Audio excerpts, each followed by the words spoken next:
and welcome to Now That's What I Call Business. I'm your host, Brianne West, and you may know me as the founder and former CEO of Atique, or That So Company, as some of you may know it, or hopefully my newest startup, Incredibles. I absolutely believe that business done right, done ethically, is the way to change the world. So if you are looking to build your world-changing biz, or you just want to find out how Incredibles is going, then you have come to the right place. Kia ora and welcome to Now That's What I Call Business. And this episode, we're having a strategy check-in. Don't run away. I promise you it's way more interesting than it sounds because strategy is the backbone of your business. It stops you going off the rails and chasing every opportunity. And it's actually a lot of fun. And in fact, that will surprise absolutely no one who knows me in the real world. I love strategy and hate detail. That's why I'm the ideas person and not the operations guru. It's January, which means it is the perfect time to be looking at strategy. Also, actually, you know what? That's not true either. You probably should have done this months ago. But because most of you are Business with Better members, you're probably early on in your business journey, and it doesn't really matter as long as you do it. My team and I are having strategy sessions. It's the homework I'm setting my mentees before we catch up, and you need to do it too. It's really important to check in regularly on your strategy to make sure you're actually doing what you said you were going to do, particularly in those early days when it's just you, maybe a couple of team members. It's so easy to go off-piste. I remember for some reason, I started making bath salts for a super luxury resort, which was so not aligned with what it is I wanted to achieve that year. And I wasted a lot of time and energy on R&D. And you know what? In the end, they didn't even take them. It's really easy to do. So we're putting particular emphasis on strategy because it's January, New Year's resolution season. Yeah, I mean, I might think they're bullshit, but some people are setting them, and if they work for you, fantastic. Also, today is actually the day that most people officially give up on their resolutions. So it's good timing. It's really interesting. Obviously, I talk to a lot of entrepreneurs, and I reckon a good 30% of them are sitting at the point where they have an idea, but they don't know what to do next. Now, my answer is always a plan on a page, which we will get to, but it's really interesting to see how many people want to start a business. Now, the term wantrepreneur is used a lot, which is kind of mean, but it's to describe those people who really want to start a business but don't necessarily have that idea. Believe me, the idea is the easiest bit. The data is really interesting though. So 50% of Gen Zers want to run their own business according to CNBC. New business applications are at a record high in the USA, and 63% of 20-somethings want to start a business in Australia. 42% of Americans have considered it. I could go on. There are a lot of you out there who want to change the world through business. And if you already have a business, then you're probably thinking about what you could do better. This is a constant grind in your mind as an entrepreneur, but then you throw New Year's resolution into the mix and all of a sudden you're a little bit overwhelmed. If you're anything like me, you're thinking, well, I'm not doing enough. I've not progressed enough towards my goals. So it gets a bit overwhelming. But it doesn't have to be, because this is where strategy check-ins are really useful. They not only keep you to your goals, keep you to task, but they do actually take some of that mental load off your brain. Now, this is not a textbook definition of strategy. You can find that somewhere else. This is strategy from my perspective, what works for me from starting different businesses and working with lots of mentees to help them get started. When you are a bigger business, this is not necessarily going to apply.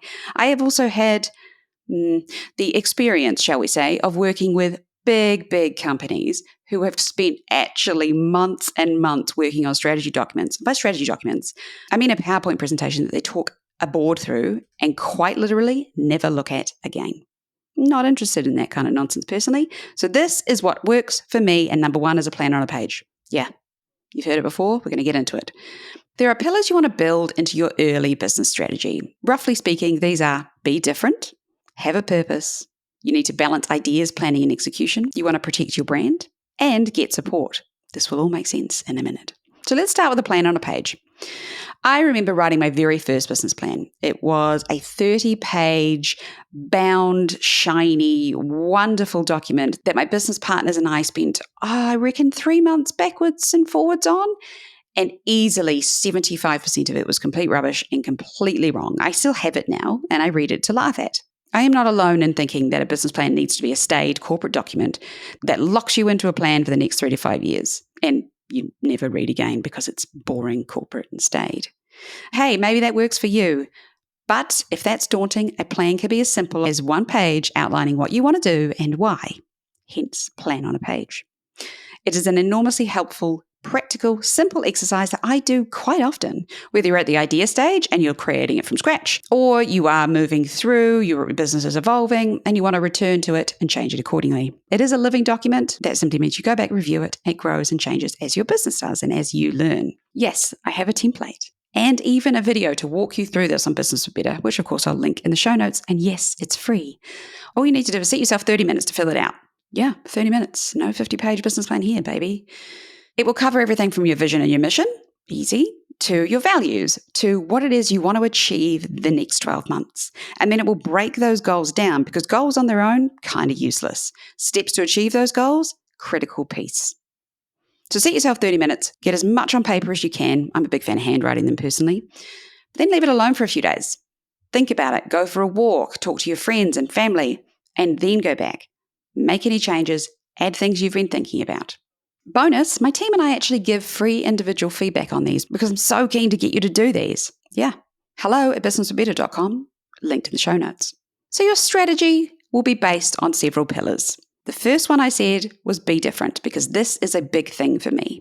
A lot of people who want to, quote, pick my brain, probably one of my least favorite phrases, about their business or even pitches I judge, they don't have a strategy that makes them definitively different from others in the market. This is so much worse in a super crowded market, and yet I see it all the time. I get asked to mentor people, and I obviously love to do it. But this is one of the first questions I ask, and easily 50% of people cannot give me a real answer as to why I should buy a product from them and not the competitor. And yes, you will almost certainly have competitors. So if you, as the founder of your company, cannot articulate why you are different to anyone else, how on earth is your potential customer going to? And note I say different. Better is a matter of perception. And our difference doesn't have to be something major, like some grandiose purpose or an innovative tech product that no one has ever seen before. That is what people think of. I'm not talking about tech. Even something like price works quite well. There are plenty of examples of massive brands that market themselves exclusively on price. It's hard to do, but it's doable. You need to think about what makes you different in terms of your target audience. And no, a target audience is not a 20 to 40-year-old woman. Narrow it down. This is where your unique value proposition comes in. Yeah, I'm starting to use lots of corporate-sounding terms. I apologize. If this is not making any sense to you, go and have a look at Business for Better because there is a module specifically on how to articulate your UVP, unique value proposition. And if you don't have that, well, you don't have pillar number 1 of your strategy, I'm sorry to say. Pillar number 2 is purpose. This is what I go on about all the time, and I think it makes me boring. All businesses need a purpose beyond just making money. And I mean a real one. I don't mean a cute little phrase you've put on like your mission page, we're here to hydrate the world or some nonsense. I'm not talking at any businesses in particular, but you need to have a purpose that actually resonates with you. And you need to ask yourself, why would customers care? Why does your company exist? What gets you out of bed in the morning? What problem are you working to solve? It needs to be true to you, and it needs to be evident throughout your operations because your purpose unites your team. You are all working towards a common goal. It makes startup life, which can totally suck, a lot easier. It also engenders loyalty from your customers, your stakeholders, suppliers, your buyers. Ateek was so successful in the early days because people united behind the idea, which was to rid the world of plastic bottles. Having a purpose means you make sound long-term decisions that benefit the brand. You don't fall into the trap of short-term thinking. I created Business But Better to create an accessible education hub for mission-driven entrepreneurs. Incredibles is kind of the same mission as Ateek, largely. Here to rid the world of plastic bottles, but just in the drinks industry. These are very glib, quick, off the top of my head purposes. The proper phrases are a little bit more polished, but now it's your turn. What is your purpose? And if you are ever confused or uncertain about a decision in your business, all you need to do is return to this document, return to this purpose, and you're going to have your answer. And a great example of this is the retail story I have. I've said it before on here. A couple of years ago, in 2018, before Ateek had a real retail footprint in the USA, we were offered around 1,000 stores across the USA. Massive win. So excited. We went through the process. There was a lot of paperwork. And there was this weird nag at the back of my mind because their audience fit ours. There was a lot of overlap. They gave the appearance that they were, let's say, an ethical business. But when it came to it, they weren't really. And that became evident in the last piece of paperwork, which said we had to wrap our products individually in poly bags. Poly is plastic. I asked why. And they said, because of leakage. And I said, oh, cool, well, no problem, because our products are solid and therefore they don't leak. And they came back to me again and said, no, but we still need you to. And I said, well, I'm not going to. This company is a plastic-free company, and I'm sorry, but I can't do this. And they said, don't worry about it. The customer won't see it. It's just to go through our machinery in the shipping warehouse. It doesn't actually end up going to the consumer. That sort of destroyed my faith in humanity a wee bit. You know, how many things do businesses do behind the scenes that we don't know about because consumers don't see it? It's a lot, I should imagine. But immediately I said, no, sorry, we're not going any further with this. Unless we can drop this condition, unfortunately, we can't progress. Big call, multi-million-dollar deal for a young startup, big call. And not one of my team were surprised or had a different opinion. My board backed me up. It just wasn't a big decision because of that purpose. It unites us all. You need to balance ideas, planning, and execution because it's real fun to dream, and it's totally essential that we do. I am a big picture thinker, love the idealism about dreaming about the world we want to create. And we won't change the world thinking and doing things the same way we've always done. So we need to dream, and great ideas spark exceptional brands. But ideas are the easy part. And ideas alone do not make a business. You need a plan, and that plan needs to be SMART, which some of you probably know means specific, measurable, achievable, realistic, and has a timeline. That T's kind of cheating, I reckon. It also needs to be actionable. And this is where your strategy planning comes in because it's your roadmap. You need to turn those exciting thoughts into practical steps. Or you say, you know what, great idea, never actually going to be possible. I can't build a rocket in my garage. Actually, to be fair, a few people have done that. So I'm going to put that idea in the not to be considered pile. Otherwise, if you don't quantify, prioritize, and note down your ideas, that's all they'll ever be. Ideas and thoughts. Execution is the hard stuff. It's the follow through, actually doing the stuff you planned and doing it every day, doing it in the morning, doing it on a weekend, when something more interesting or more exciting catches your eye. Because despite all of the drama and excitement around startup world, sometimes it's just boring emails or filling in sell-in sheets. This is not to say that you keep executing on something that isn't working. If something isn't working, then that's just an indication that you might need to adjust your plan or maybe your execution. It also might be an indication that you're making the decision that it isn't working too soon and blah, blah, blah.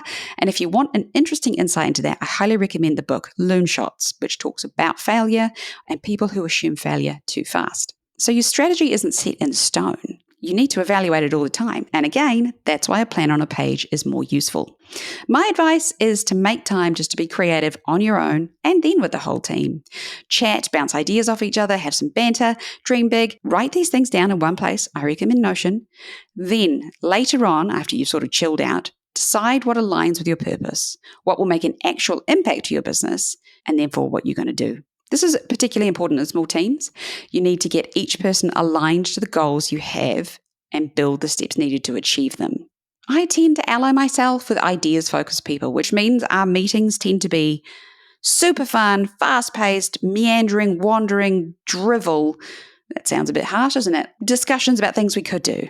And it's only since we've implemented rules that if this is an idea that we all like, we're going to pop it in Notion and then we're going to revisit it and prioritize it. It's only since we've done that have we started achieving things far faster. And if you have ideas that you love, but they aren't right for you at the current moment, create a later on or an into the long grass list, as one of my team would say. If you keep them recorded, that'll stop your mind freaking out and obsessing over them, but it means you don't have to do it right now. Because at the end of the day, once you decide you're not going to action something, it's not helpful to keep talking about it. Kick it into the long grass, out of sight, but they're not quite out of mind. You need to protect your brand. This is a big part of long-term thinking, and so many businesses suck at it. Where would you like to see your brand in 5 years' time? Think big. And then you kind of need to start acting like that's already happened. I got to interview Sim from Girls That Invest, and she said something that just resonates perfectly. When she started the Girls That Invest Instagram page, she treated those 5 followers like they were 500,000. And now look at her brand. You need to start acting like what you want has already happened. I remember I met the former CMO of our airline, and among many wonderful pieces of advice, he said to me, if you really want Atik to be $1 billion brand, you need to start acting like it. You need to start saying it. Now, prior to that conversation, I felt like an absolute idiot saying Atik's going to be $1 billion brand, because who was I to say something so ridiculous? But I sort of ruminated on what he said, and I started tentatively saying it to people who wouldn't laugh at me, at least outwardly. And then, rapidly, it became something I was very comfortable saying. And of course, Incredibles is going to be $1 billion brand. right? But to build that brand, you need to take proactive steps to protect its integrity. Don't be me. Secure things like trademarks, domains, social media handles, even if they're not going to be used yet. You want to be consistent, so you want to maintain uniformity in your brand messaging, your visual imagery, product quality. It needs to be consistent. And if you're going to work with influencers and ambassadors, you need to make sure they align with your values, which is easier said than done.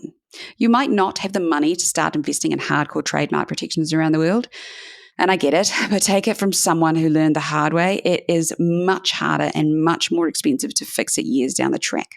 There are ways of securing your IP for the future. So have a chat to an IP lawyer for a couple of $100 and just see what you can put into place from day one. Protecting your brand isn't just about messaging and consistency. It's about ensuring the foundations are in place. Trademarks are a biggie. And these sorts of things are a big decision. They're a long-term thing you need to put in place that should go in a strategic plan. Because if one of your goals is to, say, expand into Australia next year, then you might want to be thinking, what do I need to put in place to ensure that that's achievable? And yeah, trademark's one of those things. My last big point is a little bit counterintuitive. You might remember I said get support as a pillar. So you need to get support, but you need to be careful who you listen to because everyone is going to have an opinion on what you're doing and how you're doing it. And most of them are not right. Some of them are not right because they don't understand your business. Some of them are not right because their experience is different to yours or it's just not relevant. Some of them are not right because they actually don't necessarily want the best for you and your business. Thankfully, that group is rarer. Take advice, but always remember it needs to resonate with you inside. So when you're building the strategic plan and you get some advice on it and people are judging your goals or the steps to get there, take it with a grain of salt. Even if it's a professional business mentor or someone who's in the industry that's done it for years, just because they, in theory, know more on paper doesn't mean they know your business better than you do. That was an absolute blast through building a business strategy. There is a lot more information on Business Better because strategy is, I think, people get overly wound up about it. They do think it's this big thing. All you need is a little bit of a roadmap to make your life a lot easier. I ran a teak off a plan on a page for years. So go forth and plan. I look forward to seeing your plans on a page. Please do send them through to us. hello@businessbetter.com. Okay, well, we've come to the close of today's episode. It's a little bit dry, isn't it? Strategy's a wee bit dry. It isn't in practice, but it is to talk about it.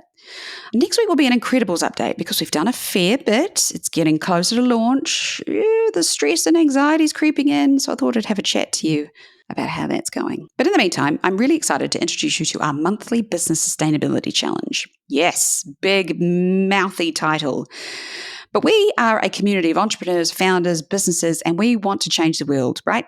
Every business, no matter its size, has the potential to make a difference. So we're going to start easy. So every month we're going to have a new challenge. I'm going to pop it on LinkedIn. I'm going to talk about it in the last episode of each month. And they're going to start easy. The first step's the easiest thing to do, which is simply assess your business practices. You need to have a look at what you're currently doing. Things like energy usage, waste management, your supply chain, how you treat your team. I could go on and on and on. Are there areas where you could be more sustainable? You bet there will be. This isn't about finding faults. It's not about blame because every business can do better, an undeniable fact. This is about finding opportunities that you can do better. Because how good would it be next year to say, you know what, I achieved this and this and this, and we became a B Corp, or we sent 40% less waste to landfill, or whatever. That will be a cool thing to look back at. And like everything else, you need a sustainability strategy. And this is kind of like the building blocks of one of those. So number one, have a look at what you're doing now. And then this month's challenge is easy. I want you to audit your office supplies if you have an office, or your business supplies in general. Everybody has supplies of some description. So instead of buying Milo from a company that couldn't be less socially responsible, why don't you source hot chocolate from a local supplier who uses fairly sourced ingredients? If you use paper, get the recycled stuff, or look for stuff with FSC or PEFC certifications. If you have an office, or offer more than one type of milk. I mean, how many people have switched to a plant milk, and yet a lot of offices don't offer alternatives yet? This is the tip of the iceberg because people buy so much more for their business than they realize. Now, I am not talking about the supply chain for the product you sell if you sell a product. That is a harder task. We'll get there, but it's going to be later on in the year when you've built some confidence in your ability to take sustainable steps. This is just the stuff you need to run the business. Imagine the difference if all businesses in Aotearoa started using a strict set of social and environmental rules to source their office supplies. might sound small and unimportant, but will actually have a really big impact. A really key part is to share your journey with ideally your customers, but if you don't want to do that, with your team. It can be a company blog, it can be through social media, internal newsletters, whatever, but it's a really good idea to bring people along the journey. It encourages trust, it shows transparency, it also shows other businesses how to go about making the steps you're making, so it becomes a movement. It also holds you accountable, as well as inspiring others. So I'm excited to hear about your plans on a page, and I'm excited to have you tell me how your monthly business sustainability challenge is going, which I think I'm going to need to shorten because that is hard to say. Never underestimate the impact that even those seemingly little decisions might have. I'm very excited to see how this goes. Stay tuned next week for an incredible update. All the information you need is in the show notes. See you next week. Short and sweet, like all the best podcasts, right? Thank you for learning with me. It is always an absolute blast to put these together and share these stories, some of them which are a little ridiculous, and they all come from building a business that will hopefully change the world. If you enjoyed this episode, don't keep it to yourself and feel free to drop me a rating and hit that subscribe button. Kia ora and see you next week where I will have another incredible episode for you.